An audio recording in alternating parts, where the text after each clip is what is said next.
കിഴക്കൻ അഫ്ഗാനിസ്ഥാനിൽ ഭൂചലനമുണ്ടായി 20 പേർ മരിച്ചുവെന്നാണ് റിപ്പോർട്ട്. കുട്ടികൾ ഉൾപ്പെടെ 100-ലേറെ ആളുകൾക്ക് പരിക്കേറ്റിട്ടുണ്ട്. ഇന്റർനാഷണൽ ന്യൂസ് ഡെസ്കിൽ നിന്ന് കൃഷ്ണ ചെറിയാൻ തത്സമയം ചേരുന്നു. Krishna, good morning. കൂടുതൽ വിവരങ്ങൾ എന്തൊക്കെയാണ് നമുക്ക് ഡെസ്കിൽ ലഭിച്ചിട്ടുള്ളത്? Good morning SKN. കഴിഞ്ഞ വെള്ളിയാഴ്ചയും ശനിയാഴ്ചയും കനത്ത മഴ. അഫ്ഗാനിസ്ഥാൻ്റെ ഒരു പ്രത്യേക പ്രശ്നം എന്ന് പറഞ്ഞാൽ ഈ മഴ പെയ്ത് കഴിഞ്ഞാൽ വലിയ മണ്ണിടിച്ചിലുണ്ടാകും. അപ്പോൾ ഈ മണ്ണിടിച്ചിലുണ്ടായതുകൊണ്ട് തന്നെ ഒരു ഭൂകമ്പമൊക്കെ ഉണ്ടായി കഴിഞ്ഞു കഴിഞ്ഞാൽ അവിടുത്തെ സാഹചര്യം വളരെ വഷളാകാനുള്ള ഒരു സാധ്യതയാണുള്ളത്.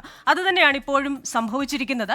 ഇവിടെ ഉണ്ടായിരിക്കുന്നത് കിഴക്കൻ അഫ്ഗാനിസ്ഥാനിലെ നങ്കർഹാർ, കുനാർ പ്രവിശ്യകളിലാണ് ഈ ഭൂചലനം ഉണ്ടായിരിക്കുന്നത്. അത് ഇപ്പോൾ നമുക്കറിയാം റിക്ടർ സ്കെയിലല്ല, മൊമൻ സ്കെയിലാണ്. മൊമൻ സ്കെയിലിൽ 6 തീവ്രത രേഖപ്പെടുത്തിയ ഭൂചലനമാണ് ഉണ്ടായിരിക്കുന്നത്.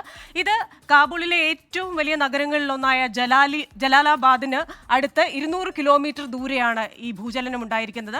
ഈ അഫ്ഗാനിസ്ഥാനിൽ എന്തുകൊണ്ട് ഭൂചലനം ഉണ്ടാകുന്നു എന്ന് ചോദിച്ചു കഴിഞ്ഞാൽ ഇൻഡോ യുറേഷ്യൻ ടെക്ടോണിക് പ്ലേറ്റുകൾ, നമുക്കറിയാം ഭൂമിയുടെ പാളികൾ, ലിത്തോസ്ഫിയർ നിർമ്മിച്ചിരിക്കുന്നത് വിവിധ പ്ലേറ്റുകൾ കൊണ്ടാണ്. ഈ പ്ലേറ്റുകൾക്കിടയിൽ ഫോൾട്ട് ലൈനുകൾ ഉണ്ടാകാം.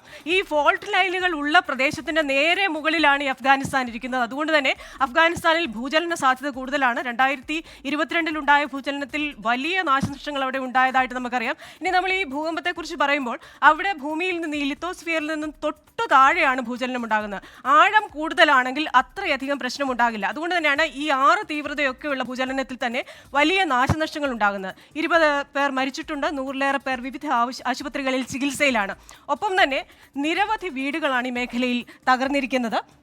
ഇവിടെ കാബൂളിൽ നിന്ന് അങ്ങ് ഇസ്ലാമാബാദിൽ, പാകിസ്ഥാനിലെ ഇസ്ലാമാബാദിൽ വരെ ഈ ഭൂചലനത്തിൻ്റെ തീവ്രത വ്യക്തമായിട്ടുണ്ട്. പക്ഷേ നാശനഷ്ടങ്ങൾ സംഭവിച്ചിരിക്കുന്നത് അഫ്ഗാനിസ്ഥാനിൽ തന്നെയാണ്. ജലാലാബാദിൽ നിന്ന് 200 കിലോമീറ്റർ അകലെയാണ് ഈ ഭൂചലനം സംഭവിച്ചിരിക്കുന്നത്.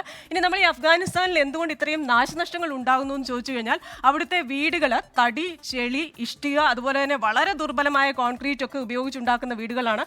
മാത്രവുമല്ല ഈ പ്രവിശ്യകൾ, ഈ നങ്കർഹാറും കുനാറും ഒക്കെ ഇരിക്കുന്നത് പർവ്വത പ്രദേശങ്ങളിലാണ്. അതുകൊണ്ട് തന്നെ ഈ കുറഞ്ഞ ആഴത്തിലുള്ള ഭൂചലനം ഉണ്ടാകുമ്പോൾ അത് വലിയ പ്രഭാവമാണ് ഈ മേഖലയിൽ ഉണ്ടാക്കുന്നത്. ഇനി ഇവിടെ രക്ഷാപ്രവർത്തനത്തിന് വേണ്ട സാഹചര്യങ്ങൾ ഒരുക്കണമെന്ന് വിവിധ സന്നദ്ധ സംഘടനകളോടും വിവിധ രാജ്യങ്ങളോടും ഒക്കെ അഫ്ഗാൻ സർക്കാർ പ്രതിനിധികൾ ആവശ്യപ്പെട്ടിട്ടുണ്ട്. രക്തദാനത്തിന് സന്നദ്ധരായ ചിലർ നങ്കർഹാർ പ്രവിശ്യയിൽ എത്തിയിട്ടുണ്ട്. ഇവിടെ ഈ പർവ്വത പ്രദേശമായതുകൊണ്ട് തന്നെ ഇവിടെ രക്ഷാപ്രവർത്തനം സാധ്യമാകുന്നു, അല്ലെങ്കിൽ ദുരന്ത നിവാരണ പ്രവർത്തനങ്ങൾ സാധ്യമാകുന്നത് വ്യോമമാർഗം മാത്രമാണ് എന്നത് വലിയൊരു പരിമിതിയാണ്. നിരവധി ഹെലികോപ്റ്ററുകളൊക്കെ എത്തിച്ചേരാൻ ശ്രമിക്കുന്നുണ്ട്. രക്ഷാപ്രവർത്തനം ഇപ്പോഴും നടക്കുന്നുണ്ട്. അതുകൊണ്ട് തന്നെ ഈ ഭൂകമ്പ സാധ്യതാ മേഖലയിൽ നിൽക്കുന്ന ഇൻഡോ യുറേഷ്യൻ ടെക്ടോണിക് പ്ലേറ്റ്സ്, ഈ ടെക്ടോണിക് പ്ലേറ്റ്സിലുള്ള ഈ വിടവുകളുള്ള ഈ പ്രദേശത്ത് ഭൂചലനം സാധാരണമാണ്. ആഴം കുറഞ്ഞാണ്, 8 കിലോമീറ്റർ താഴെ മാത്രമാണ് ഈ ഭൂചലനത്തിൻ്റെ പ്രഭവ കേന്ദ്രം. അതുകൊണ്ട് തന്നെ അതിൻ്റെ പ്രഭാവം കൂടുതലാണ്. ഇതുകൊണ്ടൊക്കെ തന്നെ കൂടുതൽ മരണമുണ്ടാകാം എന്ന സൂചനകളുണ്ട്. 100-ലേറെ പേർ ചികിത്സയിലുണ്ട് എന്ന കണക്കുകളാണ് നമുക്കിപ്പോൾ ലഭിക്കുന്നത്. SKN. ലോകത്തെവിടെയായാലും ഏത് സമയത്തും 24 വാർത്തകളും ഓഗ്മെന്റഡ് റിയാലിറ്റി പാക്കേജുകളും എക്സ്പ്ലെയിനറുകളും വിശദമായി കാണാൻ ഞങ്ങളുടെ യൂട്യൂബ് ചാനൽ നിങ്ങൾക്ക് സബ്സ്ക്രൈബ് ചെയ്യാം.